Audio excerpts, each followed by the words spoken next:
Hola, hola, bienvenidos y bienvenidas nuevamente aquí a Cuéntame Más, este programa quincenal de Libreta Negra MX, en donde tenemos diferentes invitados, invitadas, especialistas de diferentes temas en historia, arqueología, patrimonio y demás cosas interesantes.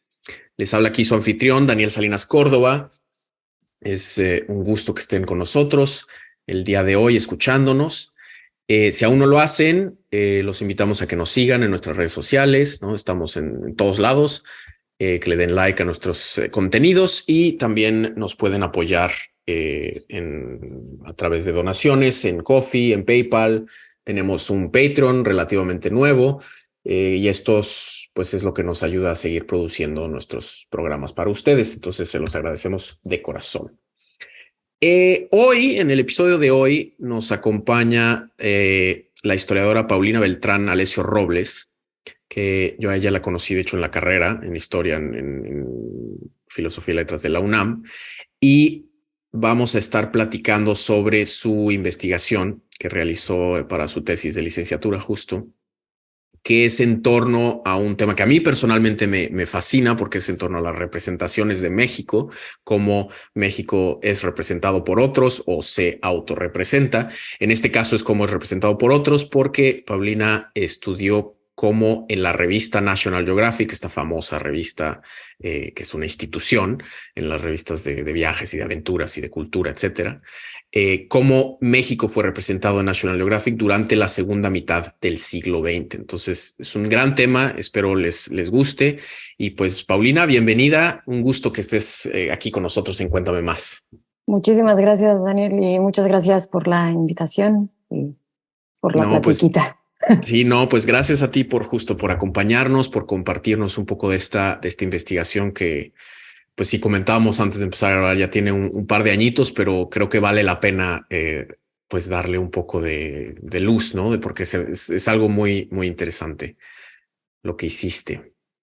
Sí, justo lo que te decía, como las tesis de licenciatura, sobre todo en Latinoamérica o en la UNAM en particular, que de repente son como investigaciones muy grandes y que ya luego no les volvemos a poner atención porque son nada más de la licenciatura. Entonces, Exacto, está bueno exacto, sí. desempolvarla. Sí, sí, sí, sí, eso es algo que es pues toda una cantidad de trabajo que se invierte, ¿no? De investigación, de archivo, de que pues sí, termina ahí en los repositorios y pues a veces la citarán algunos, la leerán gente que esté muy interesada en el tema, pero pues es bueno circularlas, ¿no? Porque son temas muy, muy interesantes.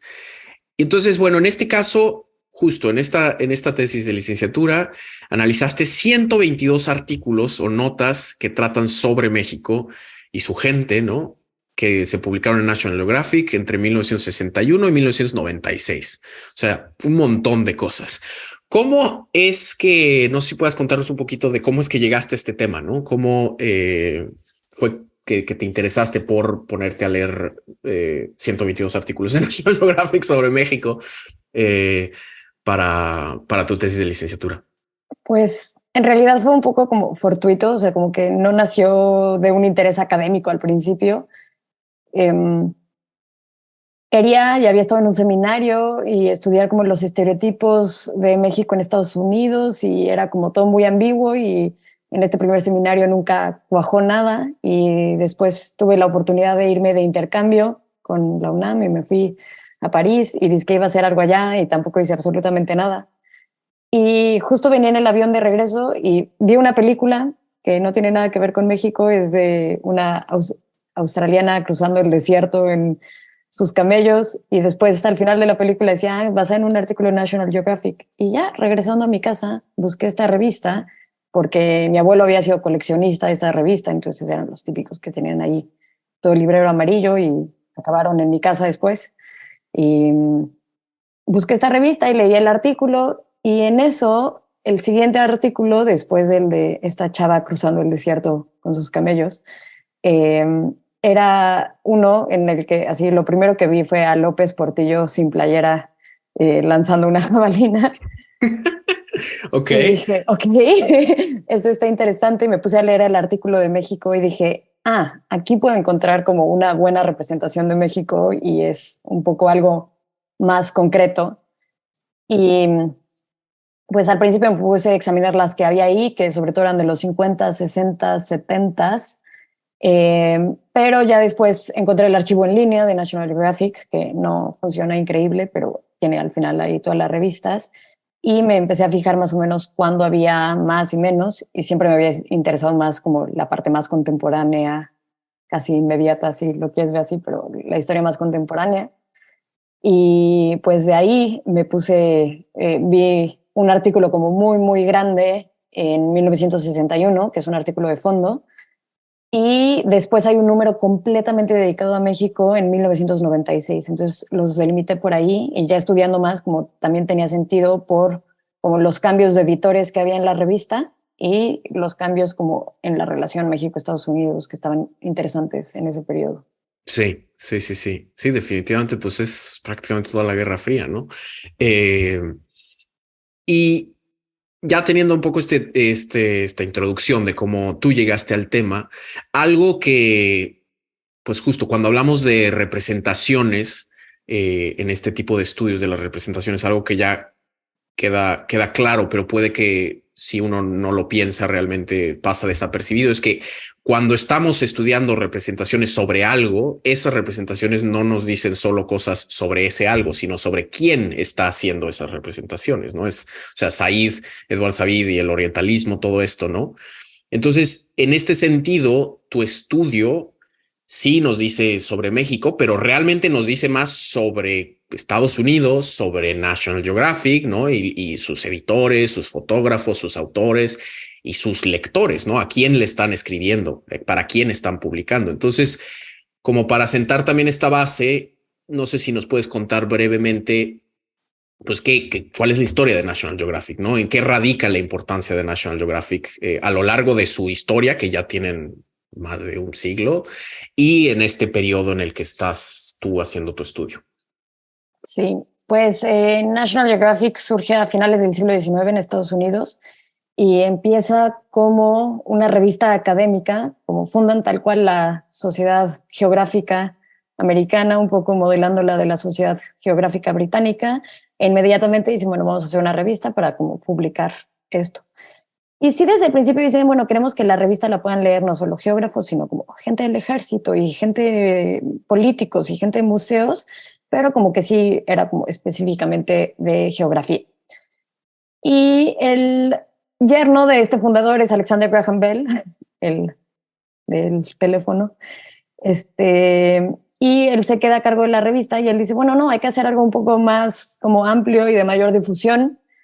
Y subsecuentemente su propio yerno, de apellido Grovesnor, pues, ya no me acuerdo la pronunciación bien, se encarga de la revista y juntos como que idean esto de, no, queremos que sea algo que pueda leer todo el mundo y como dar a conocer el mundo a pues los lectores de la revista. Y con esta idea es como, bueno, ya no solo se trata de geografía, sino de hablar de culturas, hablar de otros países, hablar de, pues no sé, como cosas de biología también, cosas de historia y como presentárselo a un público muchísimo más amplio. Y idean este sistema como de membresías, no solo de suscripciones, y empieza a crecer un montón la revista, ¿no? Ya para principios del siglo XX hice como el cálculo y algo así como el 1% de los estadounidenses tenían la revista en su casa. Wow. ¿No? Cuando la población era como 100 millones, tenían 1 millón de suscripciones. Entonces fue una revista que creció muchísimo y también inmediatamente estuvo muy de la mano con como la evolución de la fotografía. Fueron de los primeros en tener fotografías como impresas tantas, ¿no? Fotografías a color, y así como poco a poco la fotografía fue tomando un lugar más preponderante en la revista y se volvió como un referente, como te decía, así como mi abuelo lo tenía en su librero, era como un artículo de colección, como que no era una revista que llegara a la casa y ya la acababas y la tirabas, sino que la gente las guardaba, ¿no? Y sobre todo como las fotos y a veces las tenían así hasta como de estos libros de la mesa de café. Entonces, pues sí se volvió como un referente muy importante para Estados Unidos. Incluso tenían esta analogía de que el marco amarillo de la revista era como la ventana al mundo, ¿no? Y entonces que a partir de ahí pudieras ver el resto del mundo. Y entonces dije, bueno, justo es un buen ejemplo de cómo se fraguaban estas como percepciones que tenían los estadounidenses y qué preocupaciones tenían sobre otros lugares del mundo. Mm, ya, ya, ya, ya. Sí, sí, sí, ¿no? Es, como dices, un referente fuertísimo, ¿no? Para conocer al mundo, pero sí muy teniendo en cuenta, pues, a su audiencia base, que son, pues, estadounidenses, me imagino, pues sí, como clases medias, clases altas, educados, ¿no? Con interés por el resto del mundo. Eh, entonces, entrando un poquito ya en, pues, en materia de estas representaciones, ¿qué fue lo que encontraste un poco, ¿no? O sea, qué representaciones hay, ¿no? Y qué cambios o tendencias encontraste a lo largo de estos, pues que son 30 y tantos, casi 40 años, de tu estudio en torno a cómo México es representado en las páginas de National Geographic. Precisamente cuando hice la tesis, como dividí el estudio en dos. Una parte como de, bueno, cómo va cambiando la representación según diferentes periodos y cómo es como representación de ciertos temas como constantes, ¿no? Cuáles son las que siempre están ahí presentes y como un poco más específico. Y precisamente como en la década de los 60 sigue un poco con estas ideas que también eran muy típicas de la revista de hablar solo como bien de las cosas, ¿no? O como kind. Entonces sigue siendo como una mirada como, ay, México es muy pintoresco y México es como muy bonito y vengan a visitar México porque vean qué bonitas son las playas de Acapulco y qué bonito es aquí la Ciudad de México, qué interesante y como que un poco trae esta dinámica y como un poco también el como Mexican Curious, ¿no? De, ay, miran, y los charros y los sombreros y todo. Y después, como para la década de los 70 hay un cambio como de editor. También en Estados Unidos pasa esto de Watergate y como que hay un empuje muy grande de parte de la sociedad estadounidense para que las cosas se vuelvan más críticas. Y en efecto, ¿no? Sí se empiezan a criticar más cosas sobre México y no solo ponerlo bonito, se empieza a hablar mucho más de la frontera, que es algo que siempre van a ver como algo terrorífico y algo donde está todo lo como malo en México, algo muy hostil, de las drogas, ¿no? También coincide con esta como guerra contra las drogas de Nixon. Y sobre todo las críticas se van a centrar en la parte de la conservación como natural, ¿no? Como que va a haber este cambio de explicar la parte de la naturaleza desde una perspectiva biológica a una como ecológica. Entonces se empieza a criticar el gobierno mexicano sobre todo en cómo está cuidando como todas estas maravillas de la naturaleza que les presentamos a nuestros lectores. Pero es como un poco más sutil. Ya para los 80 es como bastante más abierta a la crítica dentro de lo que cabe, porque nunca es una revista como crítica y que habla más de mal de los países, pero por ejemplo dejan de tomar como fuentes primarias que, o no tanto, más bien, como lo hacían en los 60 a políticos mexicanos o a tal cual, ¿no? A como instituciones mexicanas que ellas mismas les querían presentar, así de queremos que vean esto de México y aquí como que ya no son sus fuentes y también un poco como más esto, como más científico, un poco más antropológico de vamos a ver qué piensan. Y poco a poco, a finales de los 80s, principios de los 90s, también cambia quiénes forman parte del personal de la revista. Va a seguir siendo un negocio familiar por mucho tiempo. Precisamente en los 80s va a estar el primer editor, digo, que dura más como de un par de años, porque hubo como estos interinatos entre hijo y papá dos veces.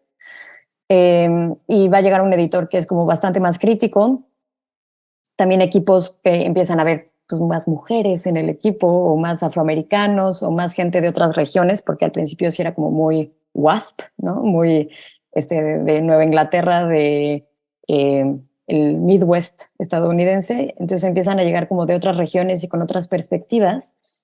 Y para los 90 hay como este cambio muy interesante, que se separa por primera vez la revista de la National Geographic Society, ¿no? De la sociedad geográfica que la había fundado, porque tenían exención de impuestos, pues era algo centrado en la educación y de repente dicen, no, ya tenemos que mercantilizar muchísimo más. Y para los 90 despiden este editor como más crítico y como que tal cual el neoliberalismo, como caída del telón de acero y la revista lo muestra muy claramente, ¿no? Contratan ahora como a un CEO que había sido más bien CEO de una cosa de golf para ser el editor y cómo podemos vender más números y que sí se habían estancado ya para este entonces un poco las membresías.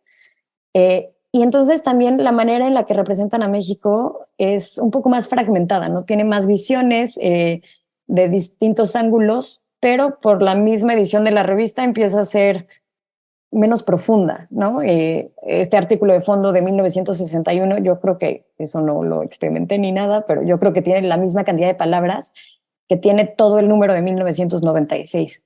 O sea, las imágenes empiezan a tomar mucha más preponderancia y empiezan a ser más como, no sé, como fragmentitos de curiosidades que acompañan a las fotos que las fotos como siendo acompañantes del texto. Y sí, con el TLC y todo esto se vuelven bastante más críticos. O sea, no es hasta 1996 que, por ejemplo, se menciona el 68, ¿no? O que se menciona la corrupción. O sea, no se habían atrevido a criticar al PRI. De hecho, tenían como esta relación especial y ya en los 90s, como sí, claramente critican a Salinas y critican la corrupción y hablan del movimiento zapatista, pero en ningún momento es como muy profundo, ¿no? Más bien son como muchas imágenes que supongo que al lector le llaman la atención y puede tener como ideas. Entonces, esa fue la parte cronológica. No sé si quieres que me siga también. Sí, no, sí, o sea, es muy interesante, pues sí, ver justo estos cambios y estas tendencias a lo largo del tiempo, como no es una representación uniforme, ¿no? Me imagino, y bueno, las temáticas de esta segunda otra parte, en un momento vamos a hablar de esto, pero me parece muy interesante esto que mencionaste en un par de ocasiones de la relación, digamos, entre la entidad de la revista, ¿no? Ya sea la National Geographic Society o la revista ya después de este cambio que nos cuentas bueno, no es de que se privatizara porque siempre fue privada, pero ya se comercializa mucho más y se hace mucho más un producto sí, la mitad. Neoliberal, ¿no?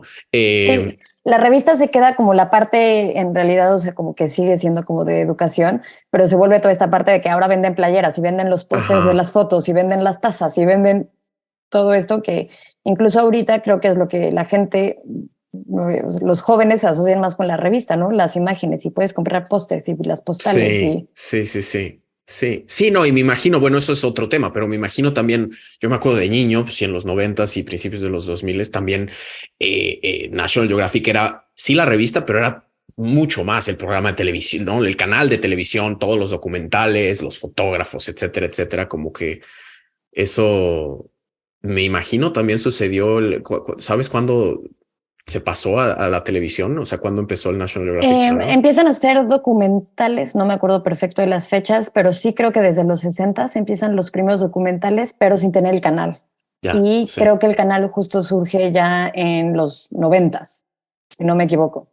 Igual, por ejemplo, otra de las razones por las que puse la fecha de corte en el 96 es porque en el 97 también empiezan National Geographic en español y National Geographic en español, pero Mm, Latinoamérica. se Entonces, diversifica. como si más viendo a los lectores un poco más también como mercados, ¿no? Y cómo les podemos ver a Sí, cada quien. sí, sí, sí.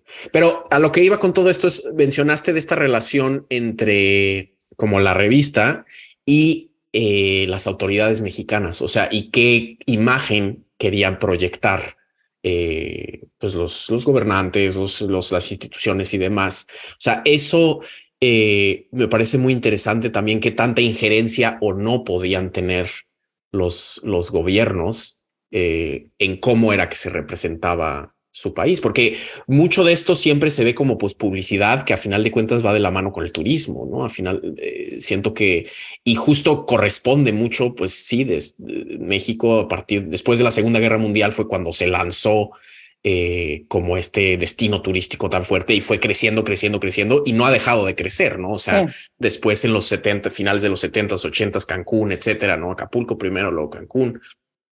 Eh, ¿Cómo estas relaciones que lograste ver en lo que se publica de esto, ¿no? De qué tanta injerencia o no podía tener las autoridades mexicanas, por ejemplo. Pues haría una diferencia entre como casi todas las instituciones y el INAH. porque el INAH, o sea, cuando hablan de arqueología, muchas veces es de proyectos que la National Geographic Society le dio dinero al INAH también para apoyar en los proyectos, y eso había sido desde el principio de la revista. Y por otro lado también es cuando de los pocos artículos que son escritos por mexicanos son, por ejemplo, Matos Moctezuma hablando del Templo Mayor, ¿no? Entonces, como que en la relación con el INAH y con la arqueología es un poco más como de asociación de investigación y nosotros te damos dinero, pero también como confiamos en el expertise de estos mexicanos hablando del pasado. Siempre hago la distinción porque no hay ningún mexicano como articulista principal que hable de su presente, ¿no? De cómo ve México ahorita, pero sí pueden hablar, o sea, como que sí son autoridad en los mayas y sí son autoridad en los mexicas, pero no tanto. Qué curioso. Ajá. Entonces, con el INAH hay como esta relación como especial, como sí de sociedad geográfica, ¿no? Digámoslo, investigación y arqueología. Pero con los otros, en los 60, por ejemplo, sale Torres Bodet, es el que les va a enseñar las escuelas y miren cómo las estamos construyendo, y salen fotografías de casi todos los presidentes, hay entrevistas con 3 de ellos, ¿no? Incluida esta de López Portillo, te digo que sale ahí muy ejercitándose.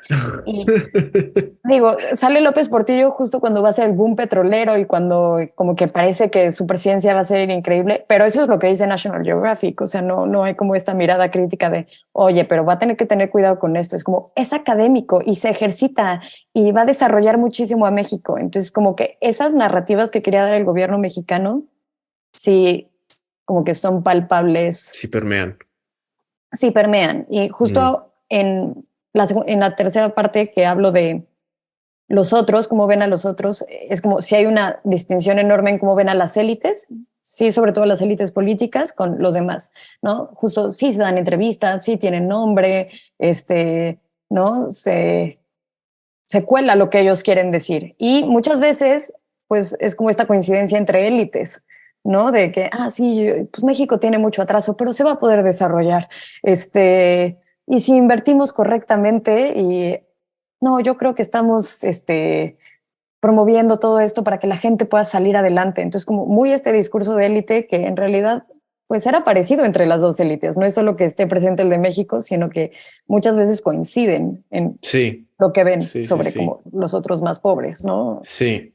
Y más me imagino, o sea, tomándolo esto en cuenta con el periodo histórico y la situación justo en la Guerra Fría de pues estrechar las relaciones con México, que México siempre fue como un poco ambivalente, pero justo había mucha gente que tenía la misma idea de progreso que Estados Unidos, ¿no? Esto de las élites de salir adelante, combatir el comunismo, etcétera. Me imagino que ahí había también bastantes empates en este sentido, ¿no? Sí, hay, por ejemplo, un artículo de Acapulco, ¿no? Que es completamente promoción del turismo, pero tiene esta partecita de, bueno, vamos a los barrios de los obreros, ¿no? Y todo, y dicen, híjole, como que si hay mucha desigualdad y esto no podrá promover el comunismo. Entonces, como que si hay ese miedo como latente todo el tiempo de que no se vaya a ir hacia allá a México, pero pues sí, al final como que va de la mano un poco con lo que está pensando, ¿no? Medio no los tocamos tanto, pero van por buen camino y nos están haciendo caso en ciertas cosas.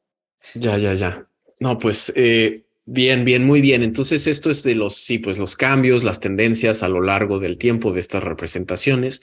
Vamos ahora brevemente a una pausa informativa y en el siguiente segmento continuamos justo aquí platicando con Paulina Beltrán sobre estas representaciones de México en National Geographic. Entonces no se nos vayan, ahorita regresamos.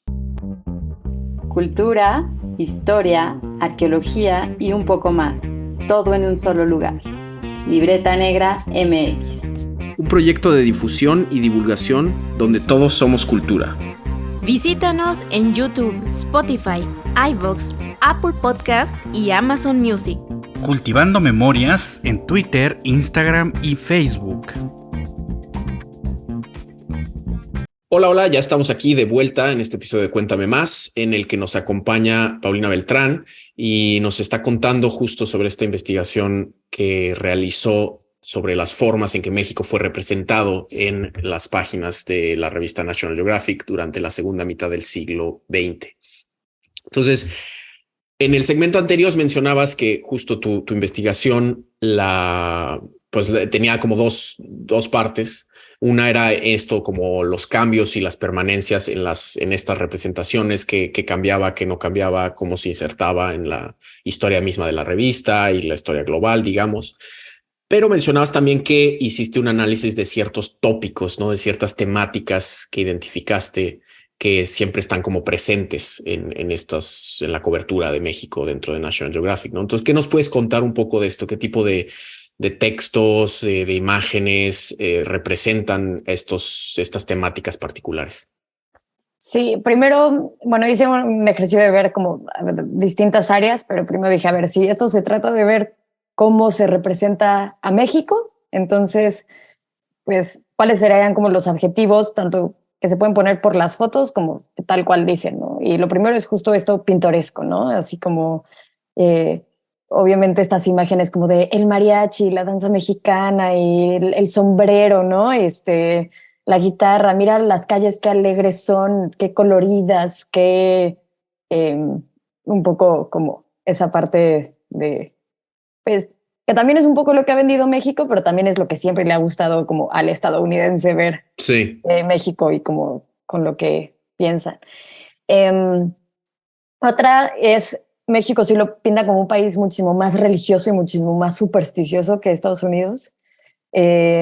Tanto esa portada la puedes ver, pero varias portadas tienen como alusiones, ya sea como al catolicismo o como a ritos indígenas. Entonces como que sí pintan así como, bueno, su catolicismo es bastante más como supersticioso.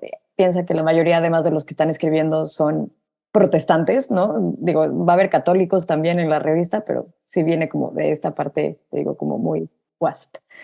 Y supersticioso, ¿no? O sea, como todas estas cosas de cuando van a comunidades indígenas, de los chamanes o incluso del sincretismo religioso en México, es como, uy, sí, como algo muy qué exótico, son. ¿no? Ajá, muy exótico. Sí. Yo tengo de hecho una revista de National Geographic del 68, que bueno, los que nos escuchan no la pueden ver, pero es una de agosto del 68 y justo en la portada tiene una foto muy exotizante de Día de Muertos, ¿no? De los altares con una mujer indígena cubierta en un rebozo, y pues es justo esto que dices, ¿no? Sí, y igual en la portada del número del 96, que está completamente dedicado a México, es como una familia yendo a la iglesia y se ve como en esta como pared naranja o amarilla, como la sombra de la cruz gigante en la portada, ¿no? Entonces, o sea, tanto en las tradiciones sincréticas como en las indígenas, como en las católicas, es como, sí lo ven como es un país religioso. La tercera es como es mestizo, y eso evidentemente coincide con la narrativa del PRI y la narrativa como del gobierno mexicano en ese momento, y muy con así como la riqueza cultural viene de los indígenas, pero la civilización viene de los españoles. Y entonces sí, de repente hay estos dejos de, bueno, ya como son mestizos ya no son europeos, pero pues eso también emana definitivamente del discurso mexicano, ¿no? Esta idea de que son la mezcla entre estas dos culturas. Otra es, siempre están en desarrollo, siempre ahí va México hacia arriba, nunca parece llegar, pero no, pongo como ejemplo el número del 61 de artículo de fondo se llama, creo que Moving Mexico, ¿no? Entonces moviendo México, y México va para allá. Y el último se llama Emerging Mexico, ¿no? O sea, como que ahí va México. Entonces son 40 años después. 5 años de diferencia, mucho, ¿no? Pero ahí sigue, en camino hacia convertirse como un lugar más civilizado y más progresista, ¿no? Y por último, sí les llaman muchísimo la atención de los contrastes, ¿no? Los contrastes entre riqueza y pobreza, entre lo español y lo indígena, entre...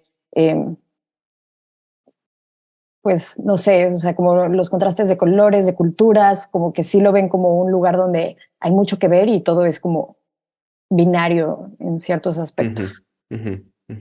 Y bueno, estos eran como los adjetivos como más como comunes como para México en total, pero si te detienes a examinar las regiones, como que sí va variando y específicamente como que me detuve en 3 para la tesis. Una es la Ciudad de México, que sobre todo me llama la atención porque para este momento el turismo en la Ciudad de México no era el que era en Acapulco o en Puerto Vallarta, y de todas maneras como que les parece fascinar la Ciudad de México y les causa muchísima curiosidad, pero sí es como el centro de todo.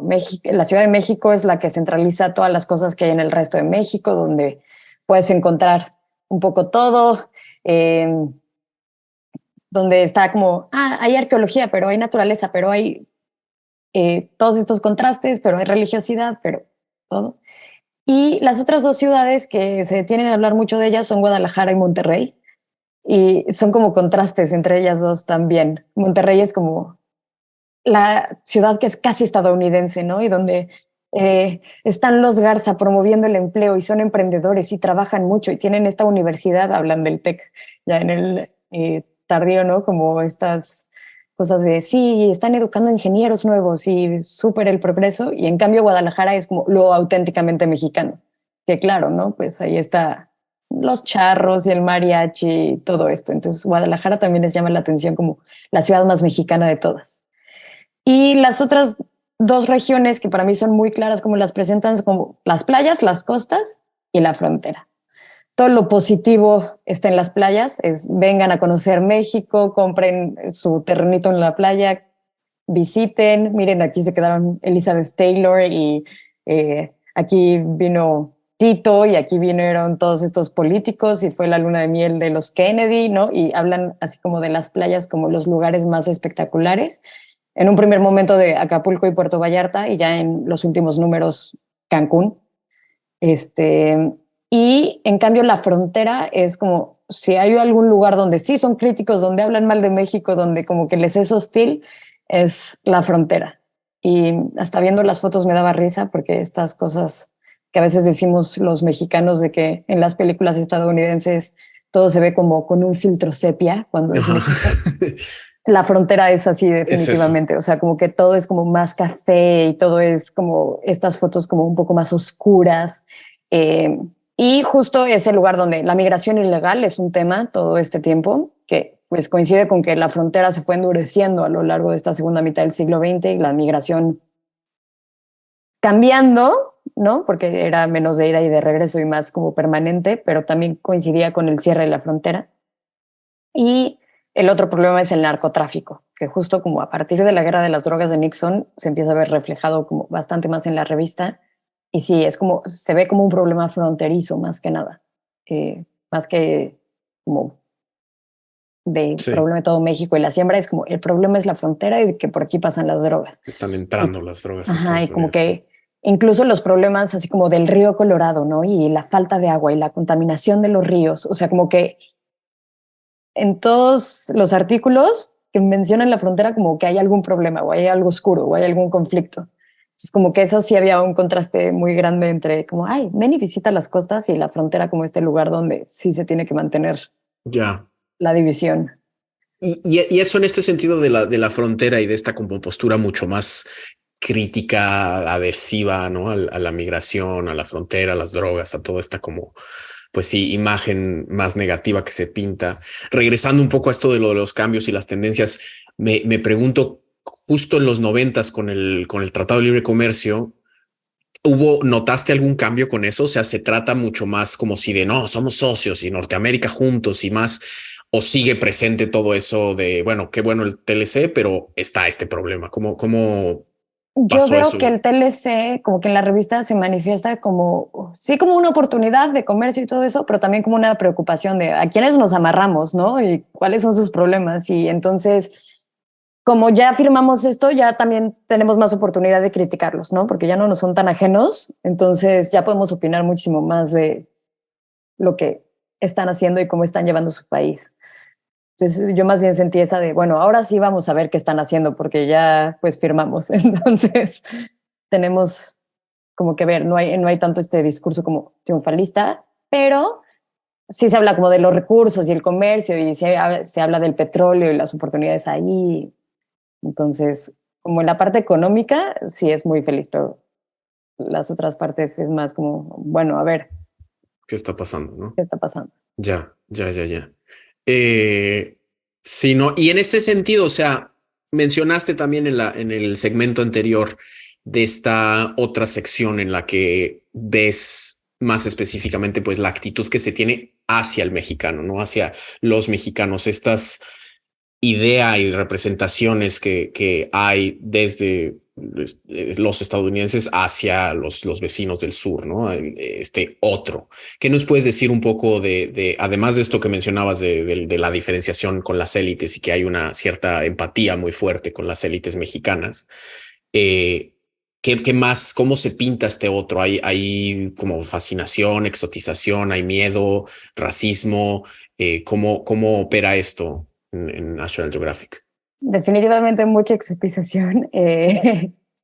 Y sobre todo como que también hay esta cuestión de racismo, evidentemente, que se va volviendo como más sutil cada vez o menos abierta, pero que se nota en cosas como lo que te decía, ¿no? Todo, las élites siempre tienen nombre, ¿no? Él es ya sabes, como gobernador tal persona y esta es la gente viene raíces tal y su esposa Peggy, que es americana, ¿no? Y así como siempre dan sus nombres. Y en cambio, cuando aparece la gente de las clases bajas, siempre son como anónimos, ¿no? Y casi siempre son como en las fotos. Entonces me podría pensar, a ver si estos son como en su mayoría hombres, en su mayoría protestantes, en su mayoría como blancos, adultos, evidentemente, pues quiénes son los diferentes. Entonces puse un apartado como de las mujeres. Las mujeres siempre son como quienes adornan la revista, o sea, hay muchas fotos de mujeres, pero por ejemplo casi no hay entrevistas a ninguna mujer, casi nunca se les da voz. Eh, no es casualidad que un poco cuando se habla más es como ya en los últimos artículos hay un par, solo hay dos, entonces estos 125 que son escritos por mujeres, o sea, de los que tratan específicamente sobre México. Ya no recuerdo si hay uno como sobre la plata en el mundo, ya no me acuerdo, pero específicamente sobre México solo hay dos por mujeres. Y no es casualidad que en estos como que se menciona mucho más la agencia de las Sí, mujeres. sí. Y la otra es como la vulnerabilidad de las mujeres, ¿no? Y las que en la frontera tienen que salir de noche y está oscuro, o ya sabes, como viejas súper religiosas que viven en la pobreza, ¿no? Entonces, como para mostrar vulnerabilidad. Pero esto es muchísimo más evidente con los niños. Evidentemente, nunca un niño da una entrevista, nunca se mencionan sus nombres. Y otra cuestión curiosa es que nunca hay fotos de niños de clase alta o de clase como media. Solo en estos como road trips familiares de los mismos articulistas que de repente salen sus hijos. Pero fuera de eso, todos los niños que salen en la revista en imágenes son como de clase baja, están trabajando, están en condiciones de pobreza, en ríos contaminados.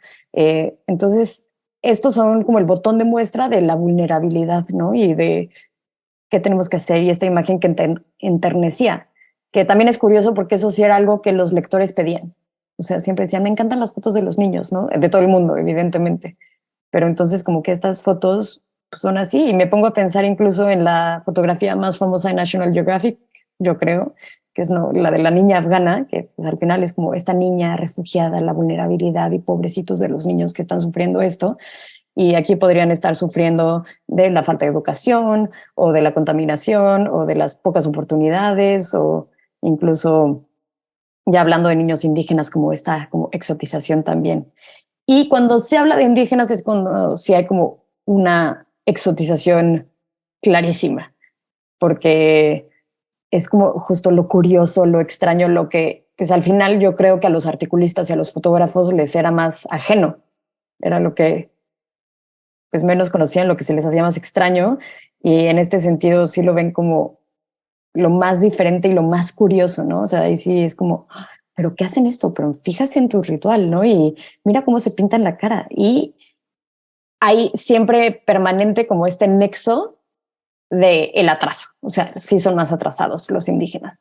Incluso cuando hablan de historia y cuando hablan de arqueología, siempre hay como un nexo con los indígenas del presente y es como el tiempo se detuvo en ellos. O sea, como si no tuvieran historicidad, como si no hubiera cambiado nada entre los indígenas viviendo antes de la llegada de los españoles y actualmente, ¿no? Incluso hay de repente estas fotografías como bien racistas que comparan como la imagen no sé, de una imagen, es una esculturita prehispánica con la foto de perfil de un indígena como de ese tiempo. Entonces, como que siempre hay este nexo de, sí, son una sociedad del pasado. Sí, sí, sí, sí. Entonces, Sí, esta como ambivalencia que pues es muy común en general de por un lado, una fascinación por el otro y por qué extraño que es, pero por otro lado, sí, esta postura súper racista, discriminatoria de considerarlos, sí, atorados en el pasado, ¿no? Y que no tienen historicidad y que están como condenados a, sí, a desaparecer un a poco, ¿no? O sea, desaparecer, sí, sí, como, sí, a no salir de ese ay, pasado en el que miren, ya usan están. tractores, ¿no? Así como, Sí, sí, sí, ahí sí. como estás. Y también es chistoso porque también hay esta ambivalencia, ¿no? Cuando tienen estas tecnologías, por un lado es como, sí, por fin van a avanzar, y por otro lado hay como esta nostalgia de la pérdida como de las culturas, ¿no? Ay, qué lástima que ya tienen licuadoras en sus casas, ¿no? Ya, sí, O sí, sea, sí, como, sí. ¿qué se va a perder? Porque ya no van a Ujú. cocinar Sí. como antes lo hacían. Entonces, pero en general sí son atrasados, ¿no? Sí, Sí. sí, sí, sí, sí, sí. O sea, sí, estas ideas, o sea, suenan muy familiares. Yo creo que es algo muy eh, común, ¿no? Y todavía hasta hoy en día, o sea, esa es otra pregunta que tenía, ¿cómo, no solo específicamente con National Geographic y cómo se opera hoy en día, que pues ya es otro panorama completamente, redes sociales, etcétera, pero en general con los medios predominantes, masivos estadounidenses? O sea, ¿qué crees? O sea, sí se sentaron las bases y mucho de esto sigue mucho más velado, creo, pero sigue muy vigente, ¿no? ¿Qué opinas? O sea, de qué nos dice esto de la segunda mitad del siglo XX a cómo la imagen que se tiene hoy en día de México en el extranjero, por ejemplo, en Estados Unidos? Esa es una buena pregunta, muy complicada. Pues yo creo que, digo, junto con otras cosas, no es la única, pero sí National Geographic como que sentó la base en cómo se veían varios países en Estados Unidos. Yo hablo particularmente de México, y que México sí fue de los países a los que más artículos les dedicaron durante el siglo XX. O sea, sí, creo que algo así como el 3% de esos artículos eran sobre México. Entonces, como que sí sentó las bases de cómo los vemos, pero yo creo que después la televisión y hoy en día las redes sociales también como que tienen una influencia más grande, ¿no? Hoy en día me pongo a pensar justo los extranjeros que van a México buscando el Día de Muertos específicamente, y creo que aunque esa sea la portada del 68, no era como un momento turístico, ¿no? No era algo, o sea, se promovía la playa y se promovía eso, y chance, ahí sí, si coincides en esas fechas, ve a ver esto, pero no había como esta búsqueda de el Día de Muertos, ¿no? Y siento que eso ha tenido que ver mucho las películas, ¿no? Coco, esta de Ujú. James Bond con el Sí, desfile que ahora se hace en México, y que también nos habla de cómo se alimentan la una de la otra, ¿no? O sea, también México les da lo que están pidiendo muchas veces a través de instituciones o, este, no sé, movimientos de capital, ¿no? También gente que busca eso. Me llama la atención esto como de la frontera y lo sepia, pero pues, a ver, una cosa, pues sí hay desierto y sí a lo mejor no se ve como Veracruz, ¿no? No se ve como Tabasco físicamente, pero sí, de todas maneras como que sí permanecen como estos como registros negativos en ciertos aspectos, en ciertos lugares, aunque también hay otros, incluso en lo negativo, que más bien yo creo que se han vuelto exponenciales, como esta idea del narco, ¿no? Este, que también creo que ahora con las series de televisión o incluso con que México mismo adoptó esta guerra contra las drogas, se vuelven como mucho más sí, más evidentes en el referentes, discurso ¿no? estadounidense, Ujú, sí. ujú. Sí, sí, sí, sí. Pero Es, pues también, o sea, bueno, nada más así como acotación, es importante decir que Estados Unidos es un lugar muy, muy diverso, ¿no? Y que las narrativas sobre México en Estados Unidos, pues evidentemente podemos encontrar cosas que siempre son comunes, pero también va a opinar muy diferente un mexicano americano viviendo en California que, no sé, alguien viviendo en Nueva York, que alguien, no sé, con su gorra de maga en el sur de Estados Unidos. Como los discursos van a ser diferentes e incluso dentro de la misma revista podías notar a ciertos autores que tenían opiniones diferentes, si bien eran filtrados como por la edición y por el equipo que escribía. Sí, sí, que eso es algo que creo mencionaste brevemente, o sea, como regresando un poco al pasado, al tiempo de tu estudio, en los últimos momentos se nota una apertura más también en quién está hablando, ¿no? Un poco representando un poco esa...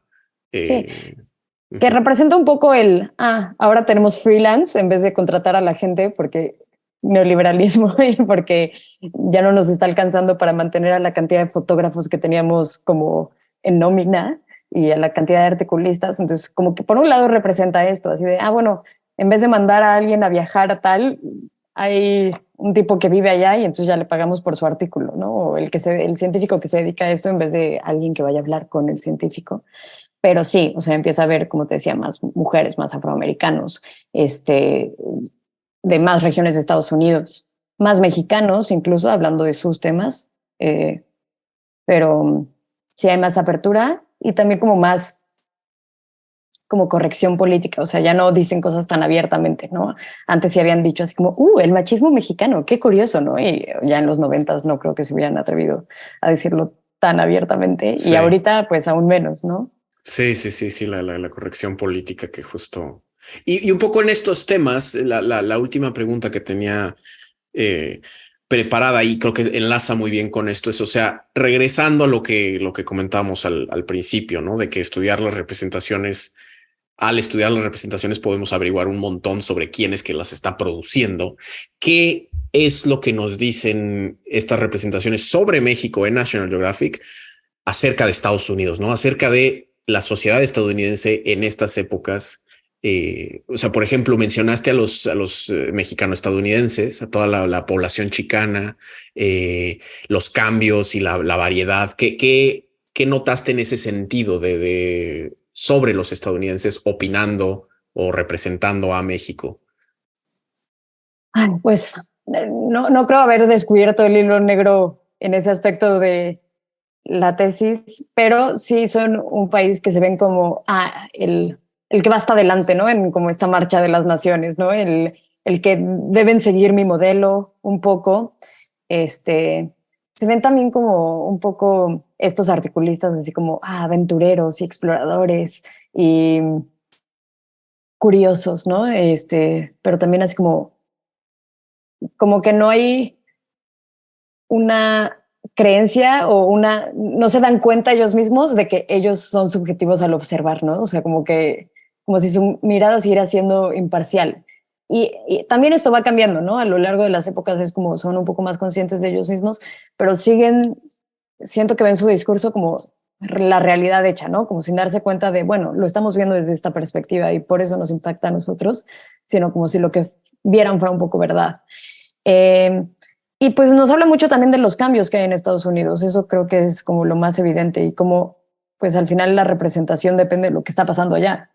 Nos dice cuándo se empiezan a preocupar por la ecología y cuándo empiezan los movimientos ambientales en Estados Unidos y cuándo les empiezan a preocupar más ciertos aspectos de México, como esto que hablábamos de el TLC. Entonces, creo que, no sé, siento que divagué mucho en esta última respuesta, pero... No, pero siento que sí o sea, muchas veces y cuando vemos estas representaciones funcionan como un espejo, ¿no? O sea, te dicen un montón, como dices, de las preocupaciones que tienen quien produce y también el público objetivo, ¿no? O sea, es qué le interesa a mis lectores, qué preocupaciones tienes, qué preguntas tienes y eso todo, pues lo que sea que estés representando es como un reflejo de ti mismo, ¿no? Entonces, o sea... Sí, o sea, podrá parecer muy obvio, ¿no? Pero si el otro es exótico, yo soy normal. O sea, yo soy como con lo que se tienen que medir, ¿no? O si, no sé, ellos están en desarrollo, yo ya estoy desarrollado, ¿no? Que incluso es curioso que ahora es como muchas veces se usan esos términos todavía, ¿no? En desarrollo o desarrollado, pero ahí era como más sutil en cómo lo planteaban. Pero esta idea de, bueno, nosotros ya llegamos a donde se tiene que estar, ellos todavía ahí van. Si ellos son supersticiosos, nosotros somos científicos, ¿no? Nuestra mirada es más científica. Entonces, claro, o sea, siempre hay como estos espejos, estas contrapartes. No, pues es realmente un trabajo fascinante. No sé si ya estamos un poco llegando al final del episodio, pero no sé si algo que no hayamos mencionado o algo más que quieras agregar en torno a estos temas de National Geographic viendo a México. Pues a lo mejor nada más así como apéndice agregaría que es muy distinto el cómo ven la historia muy antigua, que ahí sí son como muy expertos, ¿no? O sea, como que muy científicos en cómo ven todo lo arqueológico. O sea, aunque tienen como estos dejos, obviamente como racistas y todos estos problemas que tienen el hacer arqueología en otro país sin contar como los contextos actuales, como que sí son muchísimo más como precisos y la excavación y entonces se hizo así. Y en cambio, cuando hablan del resto de la historia mexicana es solo para contextualizar. O sea, como que no hay muchísimo más. Incluso son como, vamos a seguir los pasos de Cortés y la ruta de Cortés y como nada más como medio para narrar su propia aventura en México. O como, pues sí tienen muy esa historia de bronce en el siglo XIX y la revolución lo ven como algo como que para ese entonces sigue pasando. Entonces seguimos analizando si nos gusta o no la revolución. Pero sí es curioso cómo son mucho más científicos como en el aspecto arqueológico, pero o en el como en la historia del pasado prehispánico y no tanto así como en lo que pasa después de la independencia. O sea, como que nada más sirve para poner un contexto y no mucho más. Entonces, lo digo porque creo que aquí hablando de historia y arqueología y patrimonio es... Sí, sí, no, es muy interesante esto que mencionas, o sea, de cómo la historia nacional, digamos, o sea, ya después de bueno, me imagino la colonia de ser un poco igual, ¿no? O sea, la colonia, la conquista les gusta mucho. ajá, y O todo lo sea, te demás. digo, como los exploradores Ajá. se sienten identificados, ¿no? Y así como ellos recorrieron estas selvas, nosotros también, o no sé, les late esta idea de, ay, los piratas, ¿no? Cuando hablan de Acapulco también y el puerto. Ajá. Pero ya el Sí, siglo XVII y el siglo XVIII les dan bastante sí. Sí, que igual. no son un tópico, no son un tema, es el trasfondo, pero no es sobre lo que trata el artículo, cuando en la Sí, arqueología, pues claro, y eso tiene creo que mucho que ver también con esta imagen, idea de National Geographic del explorador y de o sea, porque National Geographic todavía hasta la fecha, desde siempre, ha estado como mencionabas tú, ha estado involucrada en dar fondos a exploradores y a arqueólogos, ¿no? Pero en esta idea así muy decimonónica, yo diría, de un explorador de Indiana Jones, con el machete cortando la selva, ¿no? O sea, como que permea todavía eso mucho entonces, ¿no? por supuesto. Y por mucho tiempo fue parte del encanto de la revista. O sea, lo leías y leías no nada más así como un artículo que te describiera un lugar, sino lo leías un poco como libro de aventuras, ¿no? Y entonces, ¿qué Exacto. hicieron, no? Estas narraciones en primera persona, a diferencia de, no sé, una revista científica muchísimo más. O sea, al final fueron un buen ejemplo de divulgación en muchos sentidos, ¿no? Por más problemática que haya sido. Porque, Sí, pues, pues la gente lo leía, ¿no? Y sí. llegaban a muchos lugares. Entonces, Sí, no, es definitivamente un referente innegable en todos estos temas, pero sí traen todo este bagaje por supuesto, consigo, ¿no? De la muy mirada. problemático. Ujú. No, Sí, pues que ellos mismos han admitido, ¿no? Ya digo, para finalizar, o sea, sí, hace creo que unos 7 años salió una revista que justo decía, bueno, admitimos que nosotros fuimos racistas en el pasado y era un número en que hablaban de la raza y por qué el concepto de raza como que es problemático y no debería existir, pero pues sí, al final sigue siendo también un negocio, ¿no? Y le hablan a lo que la gente está pidiendo en determinado momento. claro, o sea, un poco lo que hemos venido hablando, ¿no? De esta, que la revista va cambiando con los tiempos y se va adecuando y pues sí, justamente ahorita es pues este tipo de autorreflexiones pues están muy vigentes y, o sea, y qué bueno que lo estén Sí, haciendo porque pues sí, malo no, si no. malo si no, imagínate, pero pues también Sí. es su forma de seguir siendo relevantes, definitivamente, ¿no? Este, no, pues Paulina, súper interesante. ¿Dónde podrían, o sea, esta investigación, si alguno de nuestros escuchas quiere echarle un ojo a la tesis, está disponible en internet y dónde también podrían contactarte a ti, seguirte? La tesis la pueden encontrar en el repositorio de Tesiunam. Supongo que ahí te puedo buscar la liga. Sí, podemos ponerla abajo en la descripción del episodio, como siempre. Y yo tengo mis redes sociales un poco abandonadas en este momento, pero en Twitter me pueden seguir en @paubelt. Y tengo un proyecto como justo con un amigo arqueólogo de divulgación de la ciudad un poco a través de recorridos históricos, y lo pueden encontrar en Instagram. También está medio abandonado el Instagram, pero nos pueden contactar por ahí si quieren hacer un recorrido. Estaré haciendo algunos en diciembre en @caminalaciudad. Perfecto. Pues agregamos estas redes y también el enlace a la tesis para si quieren enterarse más de este tema tan interesante, ¿no? Pues sí, de México a los ojos de Estados Unidos y de National Geographic. Ahí les dejamos ese link. Sí, y lean tesis de licenciatura. Sí, creo que eso sí es muy importante. O sea, hay de todo. Obviamente hay que hay que ser críticos. De los temas que les interesan. No solo con la tesis, pero con cualquier cosa que lean hay que ser críticos, ¿no? Pero hay cosas, o sea, muy, muy interesantes en tesis de licenciatura. Creo que sí pues sí, hay muchas cosas que rescatar. Entonces yo secundo mucho esa recomendación de leer tesis de licenciatura y discutirlas, ¿no? Entonces, bueno, también a nosotros, si aún no lo hacen, nos pueden seguir en nuestras redes sociales, ¿no? A mí personalmente me encuentran en Twitter e Instagram como Daniel Salinas 00 y a Libreta Negra MX, así como Libreta Negra MX, estamos pues en todos lados, estamos en YouTube, en Twitter, en Instagram, en Facebook, en las plataformas de podcast. Síganos, denos like, comuníquense con nosotros, ¿no? Nos encanta recibir comentarios de ustedes, poder continuar con las conversaciones, ¿no? Para pues seguir interactuando respecto a estos temas que tratamos en nuestros programas.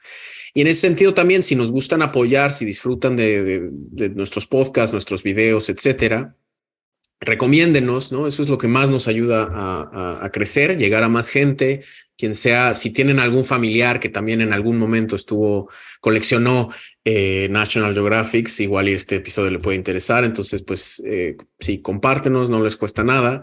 Y si quieren apoyarnos inclusive un poco más para que podamos seguir produciendo nuestros programas, recibimos también donativos, que es a base de lo que nos mantenemos. Estamos en Patreon y en Ko-fi y PayPal, ¿no? Entonces ahí todos estos links también los encuentran abajo en la descripción del episodio. Y bueno, Paulina, de nuevo, muchísimas gracias por acompañarnos, por contarnos sobre esta investigación tan interesante que hiciste de México a través de los ojos de National Geographic.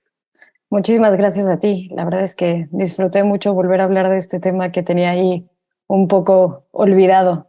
Y pues, un placer. Qué bueno que lo rescatamos por aquí en Cuéntame Más. Y bueno, aquí nos despedimos de este episodio en el que nos acompañó la historiadora Paulina Beltrán. Cuéntame Más es un podcast quincenal de entrevistas del proyecto de divulgación cultural Libreta Negra MX. Este episodio fue producido por mí, Daniel Salinas Córdoba. La edición estuvo a cargo de Omar Espinosa Severino.